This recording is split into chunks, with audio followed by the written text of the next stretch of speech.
तो हम बढ़ रहे हैं जवाब से। वास्तव में जब हम अहंकार के वशीभूत होते हैं तब हम कुछ भी करने में असमर्थ होते हैं। आत्मसमर्पण अहंकार को मिटा देता है और वहां से हम वास्तव में शक्ति आविष्ट होते हैं। सच्चे भक्त यह जानते हैं कि वह कोई भी उपलब्धि प्राप्त करने में असमर्थ है।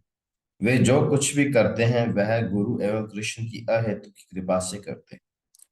पवित्र आत्माएं अपनी आध्यात्मिक प्रगति को भी एक उपहार के रूप में देखती हैं और उसे महात्माओं की सेवा और उन्हें गौरवान्वित करने के अवसर के रूप में ही अनुभव करती हैं। कृष्ण अर्जुन से कहते हैं, निमित्त मात्रम भव्य सव्य साची। हे सव्य साची, तुम तो युद्ध में केवल निमित्त मात्र हो सकते हो। हम तभी प्रसन्न हो सकेंगे जब हम कृष्ण की सेवा में निमित्त मात्र बन सकेंगे। सचेत और तत्पर सेवक। तो निमित्त मात्र भव्य सव्य साची तो एक भगवद का बहुत ही प्रसिद्ध श्लोक है। इसमें क्या बोलता है, oh Arjun just become my instrument. तो आप जानते हैं जैसे भगवद गीता में अर्जुन युद्ध नहीं करना चाहते थे और वो अपने जो धनुष और बाण है, गांडीव है, वो अपना साइड में रख देते और बहुत ही कंफ्यूज्ड एंड है ना, कंफ्यूज हो जाता है कि यार मैं क्या करूं, मैं नहीं मारना चाहता, मुझे किंगडम नहीं चाहिए, सब ले लो, मुझे नहीं लड़ाई करनी। तो बहुत ही वो हताश हो जाते हैं। फिर भगवान उन्हें ज्ञान देते, आत्मज्ञान देते हैं।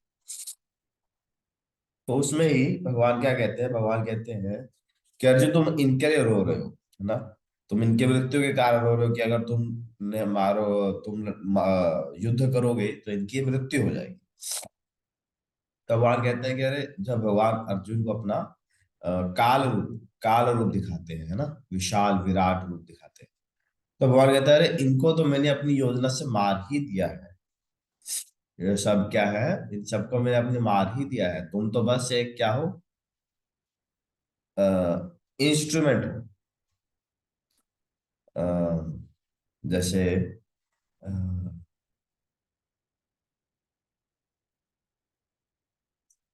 मैं आपको उदाहरण दूं आपको। किसका था, बर्बरिक। बर्बरिक आप सब जानते होंगे ना, बर्बरिक जो कौन थे, भीम के पोते, है ना, भीम का जो पौत्र, भीम का पौत्र था बर्बरिक। तो बर्बरिक को ऐसा वरदान था कि सॉरी, बर्बरिक ने ऐसी प्रतिज्ञा की थी कि वो जिस जो भी पार्टी कमजोर होगी ना उसकी तरफ से युद्ध करेगा।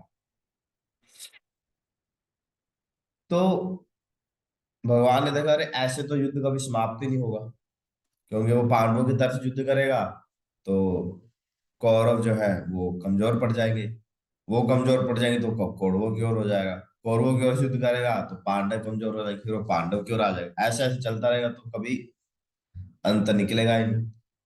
तो फिर भगवान ने बर्बरिक से उसका शीश मांग लिया, पर बर्बरिक की इच्छा प्रकट की कि हे भगवान मैं ये युद्ध देखना चाहता हूं। तो भगवान ने उसे ऐसा शक्ति दिया, वरदान दिया कि भले ही तुम्हारा शीश अलग होगा पर तुम युद्ध देख सको, है ना, तुम्हारी मृत्यु नहीं हो। और भगवान ने उनका शीश जो है स्थान पे रख दिया ताकि वहां से वो पूरा जो युद्ध है वो देख सके।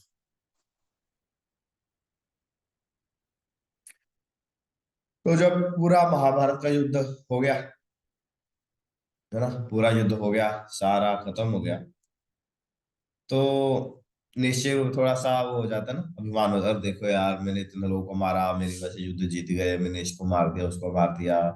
तब आपस में बातें करते हैं। तो भगवान ने अर्जुन को कहाँ लेके गए, बर्बरिक के पास लेके, बर्बरिक के पास लेके गए।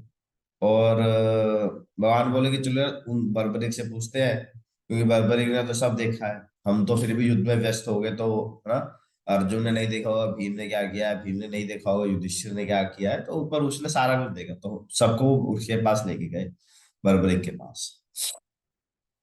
और बरबरीक से पूछा, हाँ बरबरीक तुम बताओ, तुमने क्या देखा, किसने सबसे ज्यादा वध किए हैं? तो जानते हैं बरबरीक क्या बोले? किसी को पता है ये स्टोरी? तो हाँ बरबरीक जी बोलते, हाँ हाँ पंकज। प्रभु जी, बरबरी जी ने बोला कि मैंने तो सिर्फ श्री कृष्ण जी का सुदर्शन चलते हुए देखा है। हाँ करेक्ट। मैं बोला मैंने तो बस भगवान कृष्ण का है सुदर्शन चक्र कर चलते हुए देखा है सारे जगह, और वही वध कर रहा था। तो सभी का जो अहंकार है ना, वो क्या हो गया? पानी पानी हो गया। तो भगवान की योजना से सब हो रहा था, है ना? बाकी ये जो हम है उनको तो बस क्या है, क्रेडिट मिल रहा है। उनको बोलते हैं निमित्त मात्र भव सव्य साची। जैसे मान लीजिए आप आपने मान लो आपने ना गोल्ड परचेज का, ठीक है, आप दुकान पर गए, आपने जो भी आइटम लेनी है वो आपने सिलेक्ट कर ली, आइटम भी सिलेक्ट कर ली, उसका पेमेंट भी कर दिया, सब सेट कर दिया, ठीक है। और क्या हुआ? फिर आप चले गए और आप अपने आप किसी व्यक्ति को बोलते हो कि यार तुम क्या करना, तुम ना वो शॉप पे जाना और वहां से वो आइटम कलेक्ट करना, ठीक है, और आइटम कलेक्ट करके घर पे मेरी बीवी को दे देना, ये बोलता है, ठीक है। अब वो व्यक्ति जाता है शॉप पे, शॉप से वो आइटम लेके आता है और घर आके आपकी पत्नी को दे देता है, ठीक है। अब लेके तो वो आया, दिया भी उसने, है ना? तो पत्नी जो है, पर वो पत्नी ये तो नहीं सोचती ना कि इसने दिया है, पत्नी तो ये सोचेगी ना आपने दिया है ना? उसी प्रकार भगवान ने सारी योजना बना के रखी, भगवान ने चीजें फिक्स करके रखी, है ना? हम लोगों को बस जाना है और वो पिक कर लेना है। जैसे आज मैं बताऊं, आज का प्रोपोजल कोट है, वो भी बड़ा एप्ट है इस टॉपिक के साथ। ये प्रोपोजल क्या लिख रहे हैं आज? यदि कोई गंभीर भक्त बाहर जाकर दुनिया के किसी भाग में एक केंद्र खोलता है, अ, तो श्री कृष्ण हर प्रकार से उसकी सहायता करेंगे। श्री कृष्ण की शक्ति प्राप्त किए बिना कोई भी कृष्ण भावना का प्रचार नहीं कर सकता। ब्रह्मानंद को पत्र 11 नवंबर 1967। तो कोई भी अगर कोई सिंसियर भक्त है और वो कहीं भी जाके, है ना, प्रचार करने का जथा संभव जो भी प्रयास करता है, तो भगवान उसकी सहायता करते हैं, ठीक है। तो भगवान ने सब अरेंजमेंट करके रखा है, पर जो भक्त थोड़ा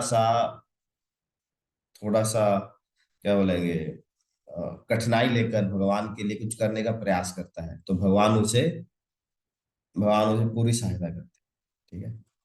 तो भक्त क्या है, वो बस भगवान सारा क्रेडिट क्या है उसे दे देते हैं। रूपा जी क्या बोले? Preach and take the credit, कि बस क्रेडिट ले लो, भगवान ने सब बना के रखा है, भगवान ने सब बना के रखा है कि बठिंडा में कब टेम्पल बनेगा, कहाँ बनेगा, कि इधर क्या क्या होगा। बस जो भक्त उठेगा, प्रचार करेगा, उसको क्रेडिट मिल जाएगा, श्रेय मिल जाएगा। अरे हाँ यार, अरे ये प्रभु जी ने प्रचार किया, वास्तव में जो करने वाले हैं वो सब भगवान है। भगवान ने सब पहले से डिसाइड करके रखा है। भगवान ने अपने मंदिर को भी डिसाइड करके रखा है, कहाँ बनेगा, कैसा बनेगा, कितना बड़ा होगा, छोटा होगा, कौन से डीटी आएंगे, उस मंदिर में क्या क्या होगा, लोन होगा, गाय होगी, है ना, कहाँ कहाँ सेंटर बनेंगे, कहाँ शॉप बनेगा, सब डिसाइडेड है। पर जो मेहनत करेगा वो बस श्रेय ले लेगा। तो ये होता है निमित्त मात्र भव सभ्य साची, कि जस्ट भगवान के इंस्ट्रूमेंट बनो, मतलब भगवान की इच्छा के अनुसार अपने आप को चलाओ, बाकी सब भगवान देख। तो जब हम इस अवस्था में आते हैं तब हमारे लिए हरिनाम करना बहुत ही, हमारा जो अहंकार है ना, इसमें अहंकार हमारा जो है पूरा चूर चूर हो जाता है, क्योंकि हम अपने लिए कुछ कर ही नहीं रहे, अपना कुछ सोच ही नहीं रहे। हम बस क्या सोच रहे हैं कि हमें बस भगवान के लिए करना है, भगवान की सेवा, भगवान की इच्छा अनुसार करना। तो फिर जो हमारा अहंकार होता है कि यार मैं कर रहा हूँ, मैं ये हूँ, मैं वो जो है वो पूरा चूर हो जाता है। और हाँ, और इससे हम पूर्ण रूप से क्या होते हैं, हाँ, इससे जो गुरु कृष्ण की, और इससे हमें गुरु और कृष्ण की अहेतु की कृपा भी प्राप्त होती है। पवित्र आत्मा अपनी आध्यात्मिक प्रगति को एक उपहार के रूप में देखती है, और उससे महात्माओं की सेवा और उन्हें, ठीक है, तो ऐसे करने से क्या क्या होगा, हमारा अहंकार नष्ट हो जाएगा, फिर गुरु और कृष्ण की हमें कृपा मिलेगी, और हमारे आध्यात्मिक प्रगति होगी, और